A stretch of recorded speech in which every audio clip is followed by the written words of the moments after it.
안녕하세요. 경제 뉴스를 통해 투자 아이디어를 찾는 오늘의 경제 뉴스의 야너주입니다. 자, 오늘 4월 15일도 여러분과 함께 주요 경제 뉴스 공부해 보도록 하겠습니다. 오늘의 주요 뉴스 5가지 키워드는요. 먼저 첫 번째, 한은의 기준금리 1.5% 인상.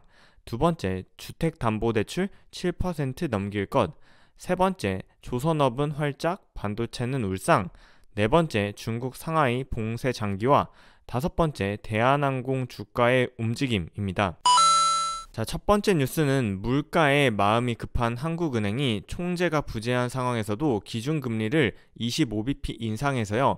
기존 1.25%에서 1.5%로 인상했다는 소식입니다. 한국은행은 어제 기준금리를 1.5%로 인상하면서요. 2년 6개월 만에 2019년 10월 초, 즉 코로나 이전 금리인 1.5%로 올라섰다고 합니다. 현재 미국의 기준금리가 0.25%에서 0.5%라서 한국과 미국의 기준금리 차이는 최고금리 기준으로는 1%로 다시 벌어지게 되었습니다. 자, 이렇게 한국은행이 금리를 올린 가장 중요한 이유로는요. 바로 4%대로 치솟은 물가를 잡는 게 시급하다고 판단했기 때문입니다.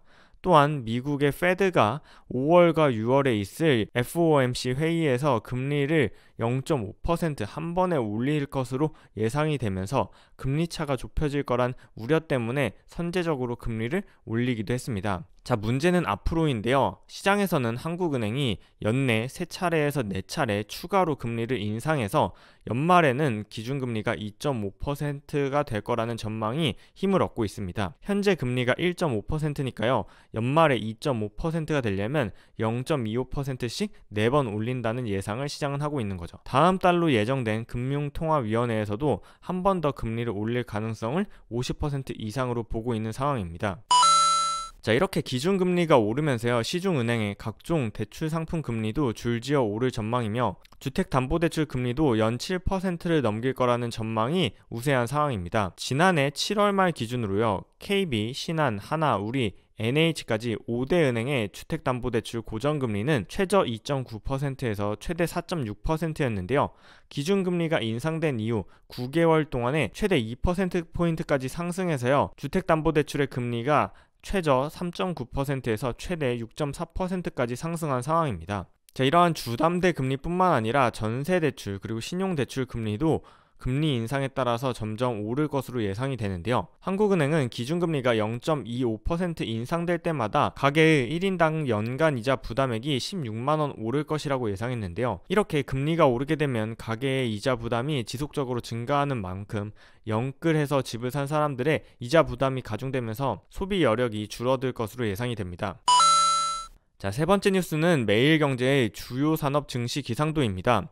반도체, 자동차, 조선, 철강, 화학, 은행, 건설, 보험, 화장품, 통신 장비의 산업들의 어떠한 뉴스가 있었는지를 주간으로 살펴보는 건데요. 먼저 반도체는 컨택트 전환 그리고 인플레이션으로 인한 실질소득 감소로 인해서 IT 제품의 소비 둔화에 대한 시장 우려가 높아지고 있어서 산업 예보가 울상인 반면에요.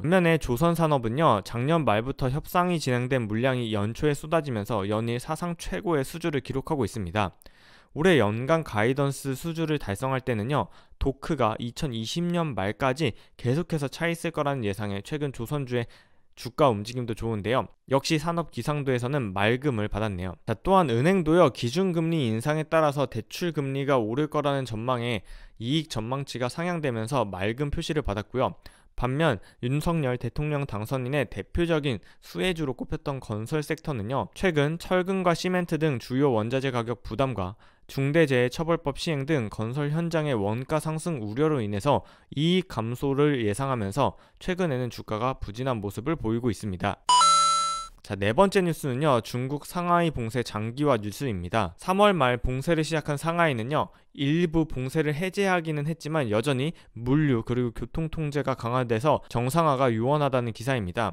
오른쪽에 사진을 보시면요, 우리나라의 올림픽대로와 같은 큰 도로가 차 하나 없이 깨끗한 상태임을 확인할 수 있죠.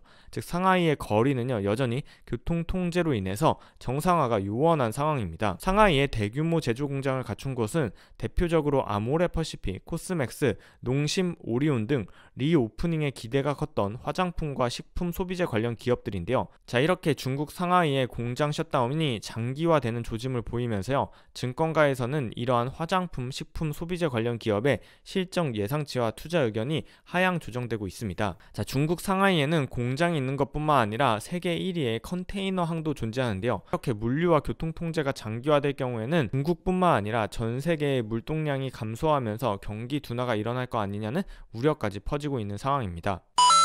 자, 오늘의 마지막 뉴스는 대한항공과 관련된 뉴스입니다. 최근에 제 주변에서도 해외여행을 가려고 비행기 티켓을 예매했다는 친구들을 자주 볼 수 있는데요. 이렇게 엔데믹이 가까워지면서 리오프닝 중에서도 가장 큰 수혜주로 꼽히는 여행주에 관심이 쏟아지고 있습니다. 미국에서도 이러한 관심이 반영돼서요. 미국 항공주의 대표격인 델타항공은요 3월 저점 대비해서 30% 이상 상승했는데요. 대한항공은 이러한 상승세에 못 미쳤다는 기사입니다. 자, 그래서 미국의 항공주와 국내 항공주의 차이가 뭐냐라고 따져봤을 때 기사에서는 미국의 항공주는 대부분 국내 매출, 즉 미국 내 이동이 대표적이기 때문에 미국 내 이동만 풀려도 매출이 크게 증가하는 것이 예상되는 반면에 국내 항공사들은 해외 매출이 절대적이기 때문에 해외 노선이 많이 열려야 하는데 아직까지는 해외 노선이 많이 열리지 않았다는 차이에 집중하고 있는데요. 저는 이러한 국내와 해외 매출 비중의 차이보다는 대한항공 등 국내 5개 항공사의 시가총액이 2019년 말 기준으로 4조 4천억 원이었는데요. 현재는 200% 늘어난 13조 3천억 원에 달하는 상황이라고 합니다. 오른쪽에 대한항공의 월봉 차트를 살펴보면요.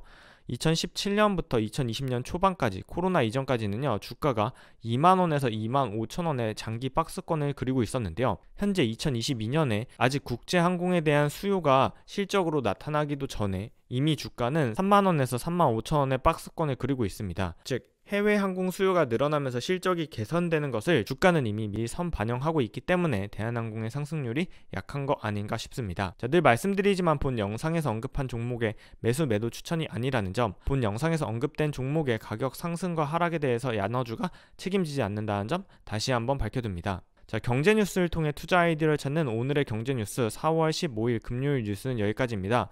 이번 주말에는요 다음 주에 청약을 예정하는 4x4 분석하는 영상으로 돌아올 테니까요 많은 기대 부탁드릴게요. 그럼 모두들 주말 잘 보내시고요. 저는 다음 영상에서 다시 인사드리겠습니다. 그럼 다음 영상에서 만나요. 안녕.